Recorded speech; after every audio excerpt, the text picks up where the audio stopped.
toute cette semaine, c'est Nicolas Rappen, le chef du Romarin à Metz, qui nous régale. On s'occupe de la première recette de cette semaine. Donc, t'es parti sur du saumon. Faire un petit tartare de saumon. Ok. Tout simplement, bien rafraîchi.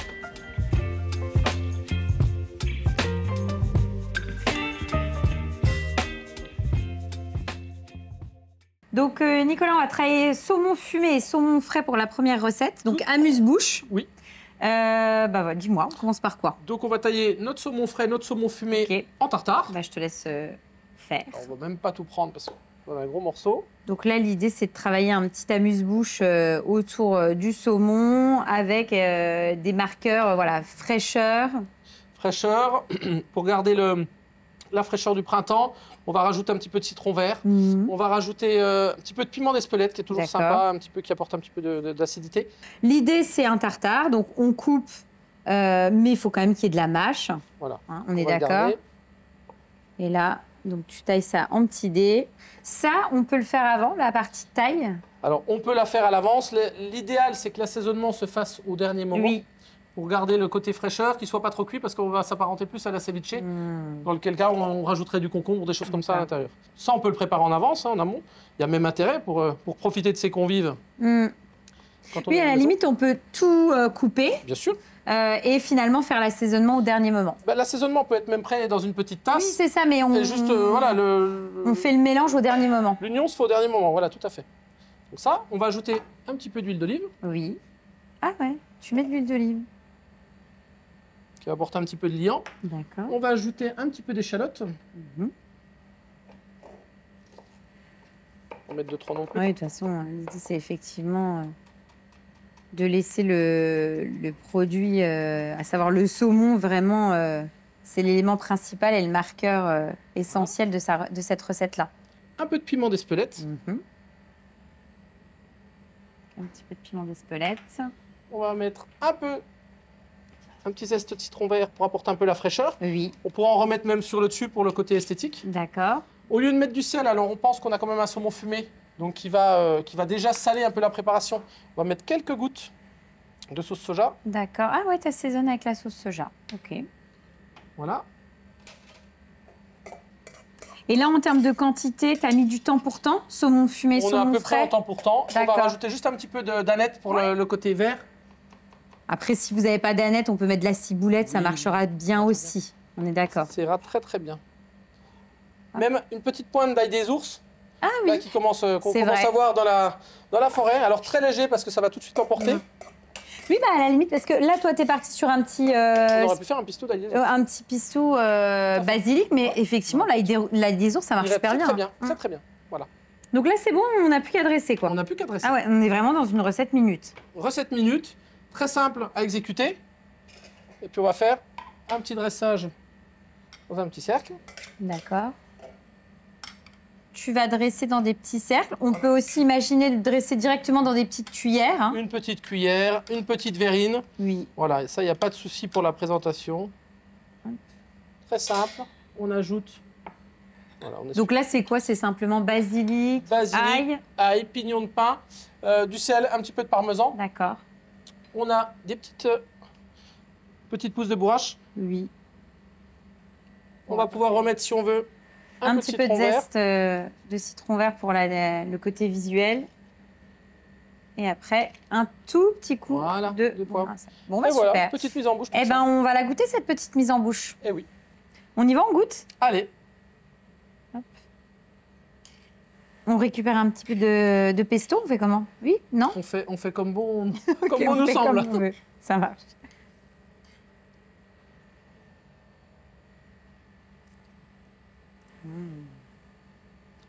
C'est top. Alors, c'est top parce qu'en plus, là, avec le fait d'avoir ajouté les petits morceaux de sel là, à la fin, tu as un petit peu de croquant.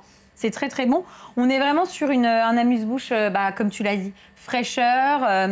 Ça se marie vraiment très, très bien. Puis, le fait d'avoir ajouté un petit assaisonnement comme ça sur le côté, ça le... Qui va relever, qui va booster un petit peu. Ça le booste un petit peu. C'est vraiment très, très bon. Valeur sûre, incontournable, c'est rapide, c'est facile. Donc, on valide. Impeccable. Super. On fait quoi après? Ensuite, on va faire une rillette de maquereau. D'accord, ok. Voilà. Donc, Nicolas, on commence par quoi? Le maquereau, que tu as déjà cuit voilà, on au les a préalable. cuits 3 minutes, 180 Oui, degrés. très Voilà, rapide, hein. c'est très très rapide pour les avoir froids pour notre préparation, parce que si on les avait travaillés chaud, c'était plus gênant. Ça marche. Donc je te laisse. Alors maquereau, fromage blanc, Oui. du gingembre, des échalotes, de l'aneth, de la menthe. Et puis on a fait des petites tartines de pain de campagne de pain de campagne que tu as toasté. et qu'on va frotter un petit coup à l'ail. D'accord. On en a mis un petit peu d'huile d'olive D'accord. pour les rendre un peu gourmandes. Donc là, notre pain, hop, tu vas le découper en biseau. Voilà.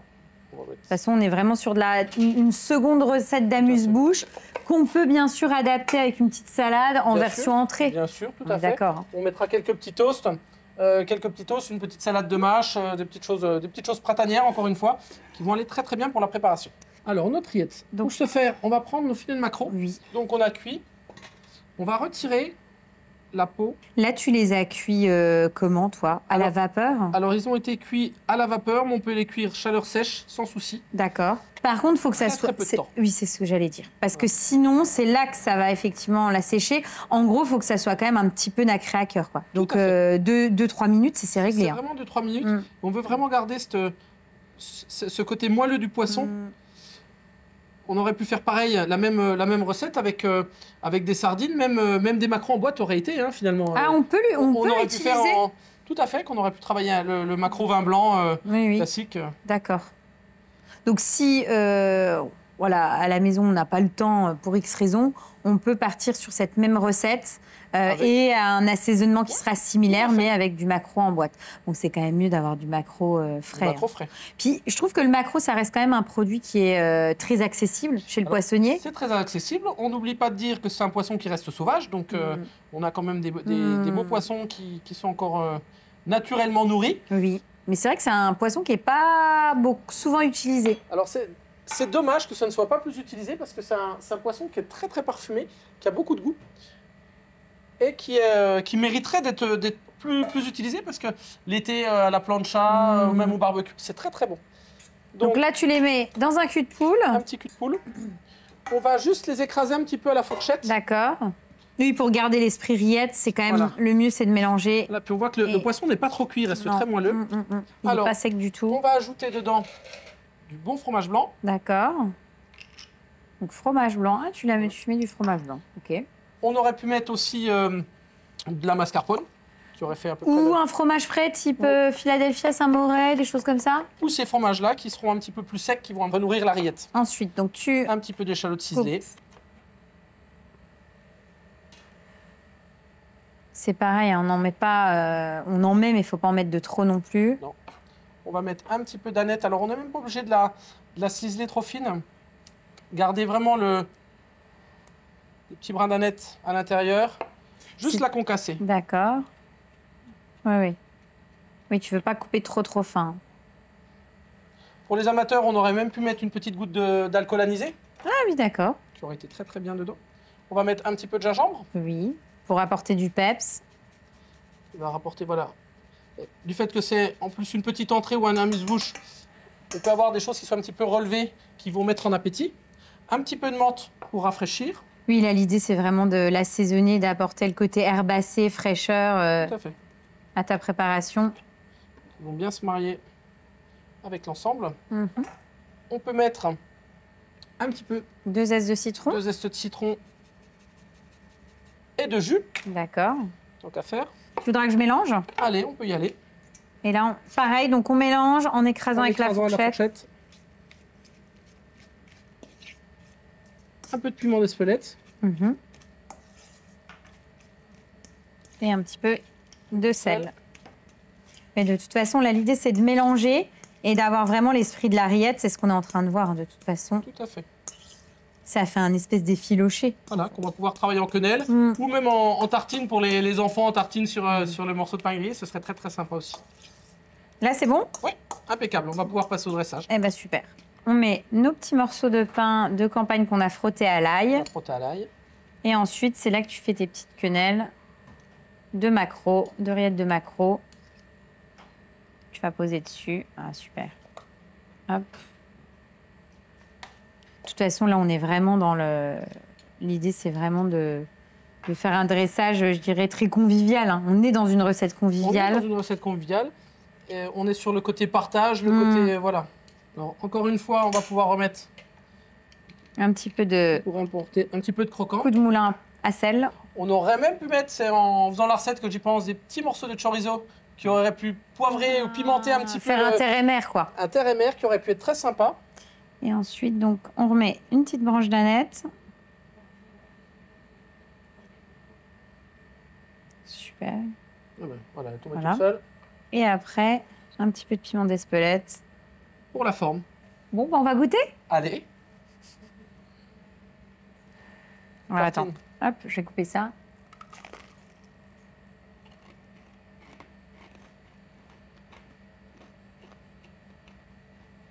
La tartine des copains.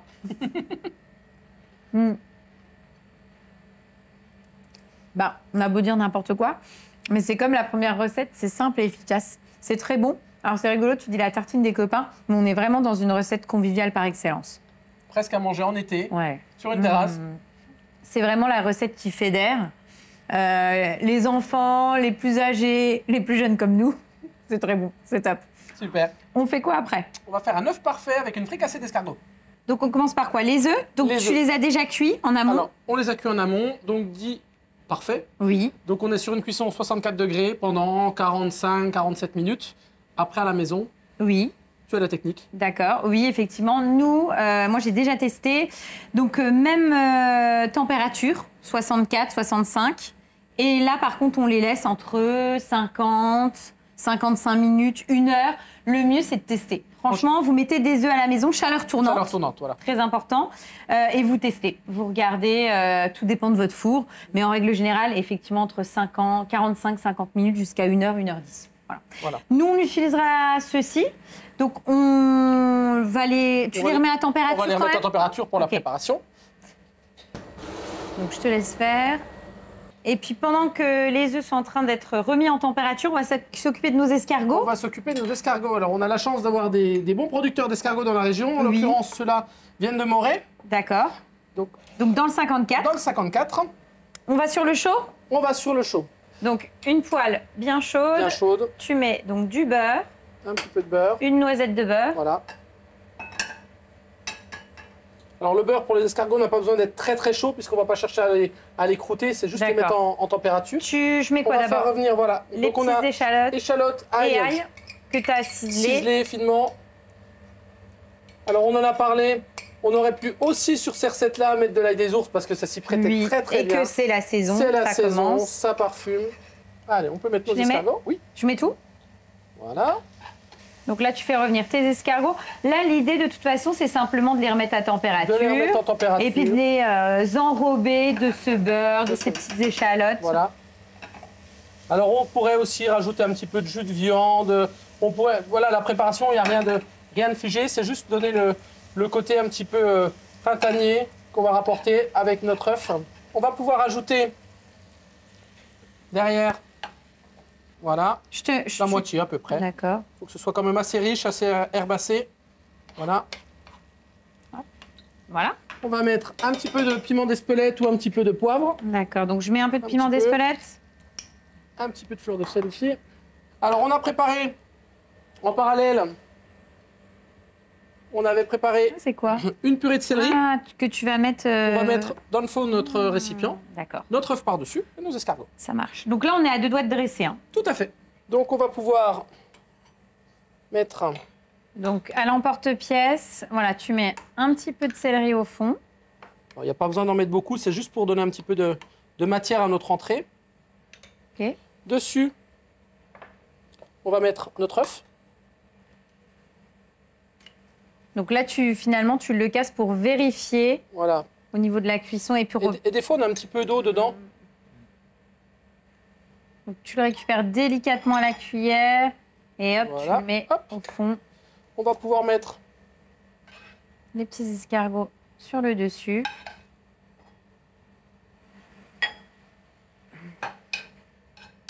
un petit peu de persil là. Hop, la petite persillade et échalote. On va mettre quelques copeaux De parmesan. de comté. Ah, de comté. Et ensuite, Une petite petite feuille, touche. une petite puge de persil. Et donc un petit peu de piment d'Espelette. Voilà. Ça, un petit peu de sel. Et voilà, on a une petite entrée toute simple. Eh bien, génial. On dresse la deuxième et on goûte. Oui, tout à fait. On y va, on goûte. On peut y aller. On va voir si la cuisson est si parfaite. Ah. J'avais pas de doute, hein, mais...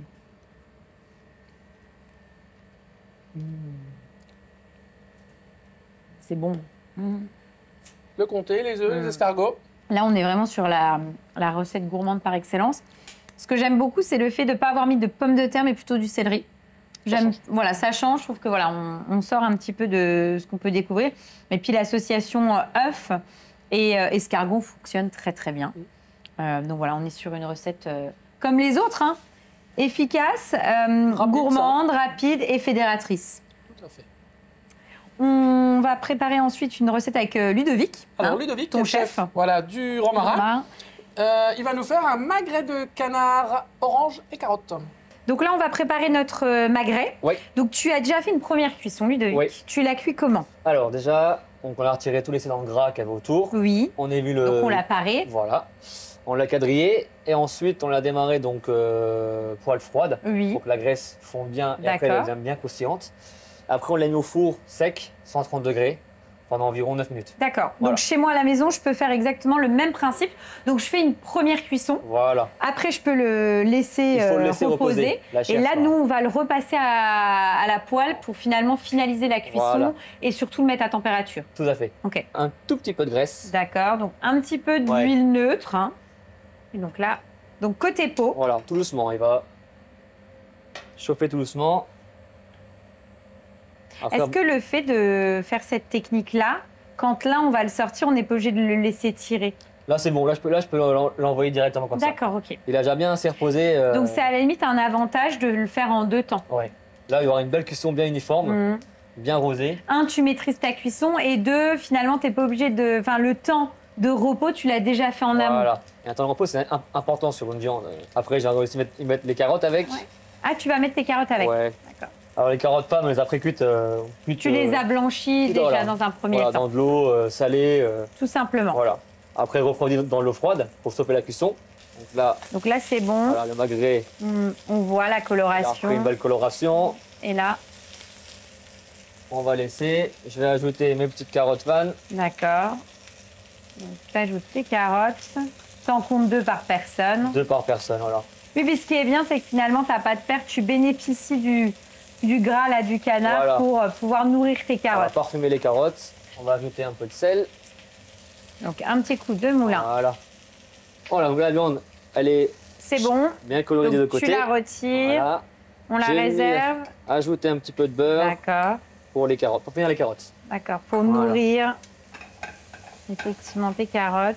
Et là, voilà, en attendant, les carottes finissent, on va mettre le magret au four. Et donc là, au four, tu vas le mettre combien de temps, le magret? Là, il sera à 215 degrés. D'accord. Pendant combien de temps? Là, faut compter au moins 4 minutes. D'accord. Il va monter en température. Pour qu'il soit vraiment en température à cœur, parce que Voilà. là, le fait d'avoir fait recto verso, il n'est pas à Il température. est pas choqueur, hein. Voilà. Donc là, les carottes, elles sont assez colorées. Hop, on les débarrasse On les et on les débarrasse. réserve pour le dressage. Tout à fait.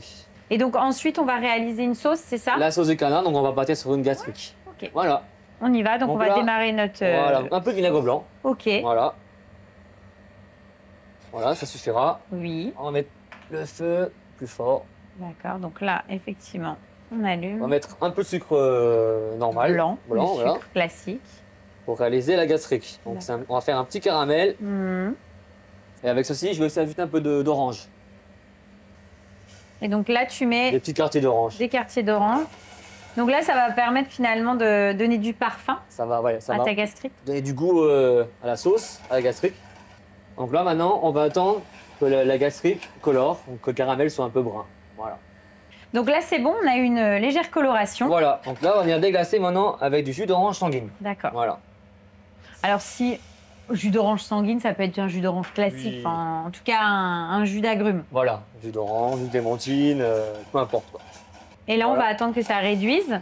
On va laisser cuire un petit instant et ensuite on va ajouter un jus de canard D'accord, qu'on a fait préalablement. Voilà, donc là on va ajouter le jus de canard. d'accord. Donc là, tu vas mettre ton jus. Voilà, pas plus.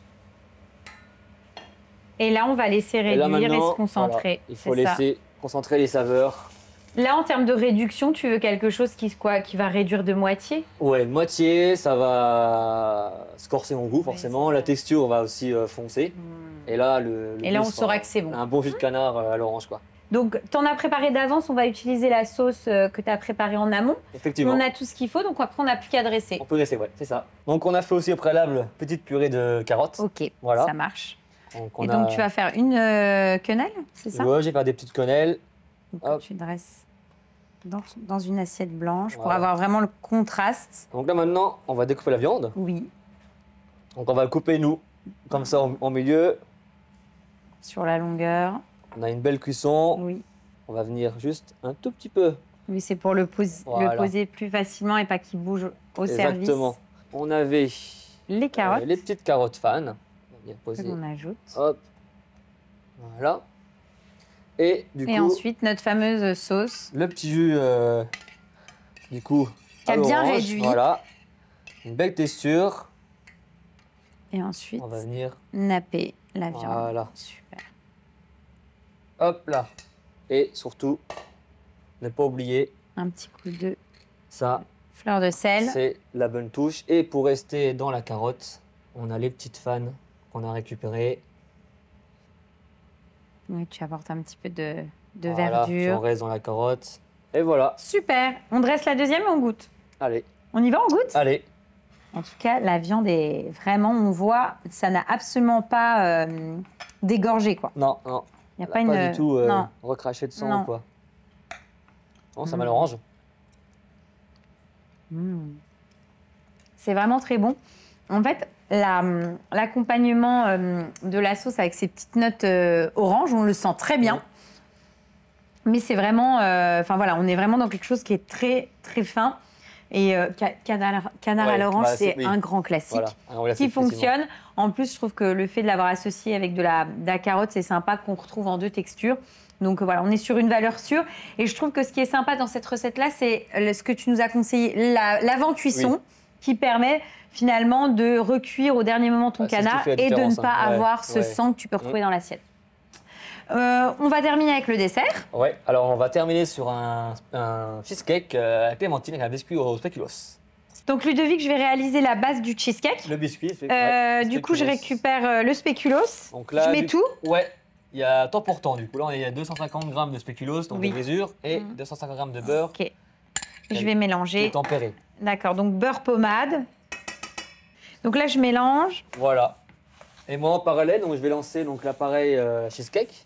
Donc là, j'ai ajouté 250 grammes de mascarpone. Oui. Voilà. Je vais ajouter à la mascarpone 825 grammes de Philadelphia. D'accord. Voilà. Donc là, on va réaliser Oui, un cheesecake voilà. familial, j'ai Voilà, là, l'impression. on est sur hein, un cheesecake, parce on que- peut faire aller 8-10 personnes. D'accord, donc en fait, Voilà. tu es en train de faire ta mise en place pour la semaine. Exactement. C'est ce que tu es en train de me dire. Un petit peu de beurre, donc là, on a 150 grammes de beurre, de sucre, pardon. Excusez-moi, du sucre. D'accord, de sucre. On met ensemble. Bon, là, on va réaliser un gros, mais en fait, on peut également prendre les mêmes Oui. quantités et le portionner en Bon, petits cheesecake voilà. individuels. hein. Ou alors faire dans des petites emporte-pièces, sans problème. Sachant que la recette, il faut la préparer en amont, parce que Oui. ça a besoin quand même de prendre. Georges l'a fait la veille pour le lendemain. Voilà. Donc, tu mélanges l'ensemble. Voilà, donc là, on mélange la mascarpone, le sucre et le Philadelphia. D'accord.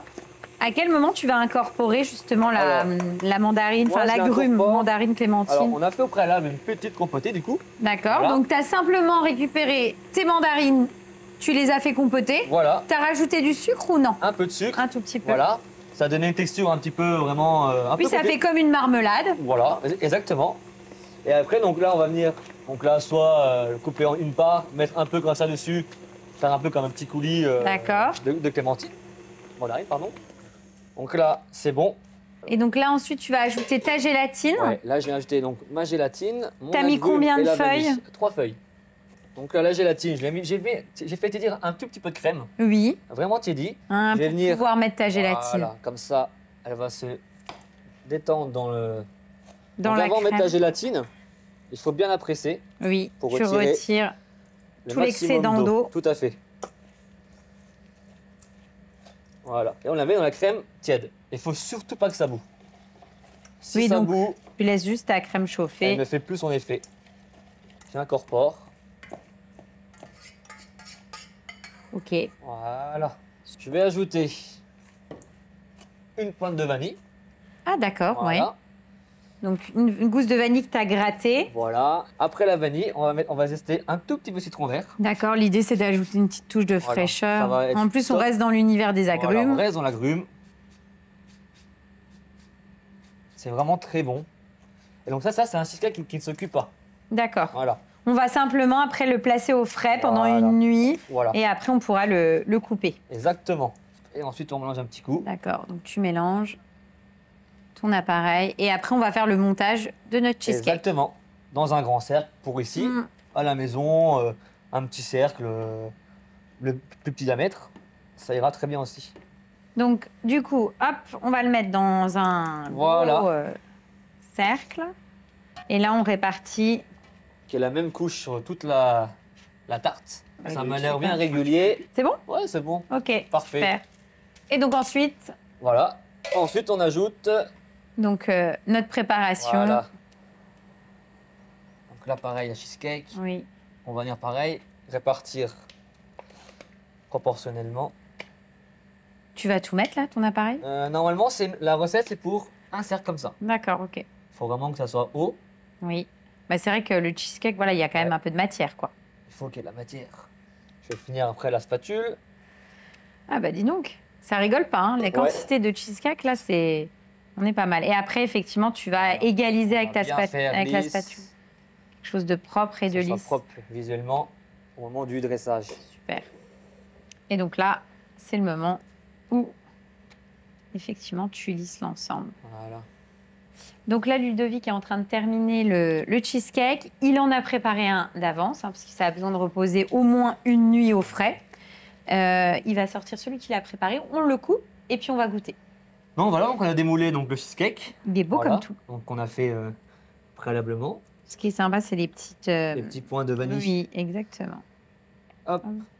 Alors, l'idéal quand on coupe, c'est d'avoir un petit sopalin Oui, pour éviter... pour rincer la lame. D'accord, à chaque fois, pour avoir Ouais. une découpe qui est nette Sinon, et propre. Voilà. Sinon, il y aura du biscuit sur la part. C'est moins joli. Super, waouh. Wow. Et voilà. Eh ben, il y a de la matière, hein. Le cheesecake du romarin, on rigole pas. Voilà. Donc, tu rajoutes ta petite marmelade de... De Mandarine. Voilà. Voilà, qu'on va laisser tomber comme ça sur l'assiette. Ok. Et puis voilà. On dresse une deuxième part et on goûte. Ouais. On y va, on goûte? Allez.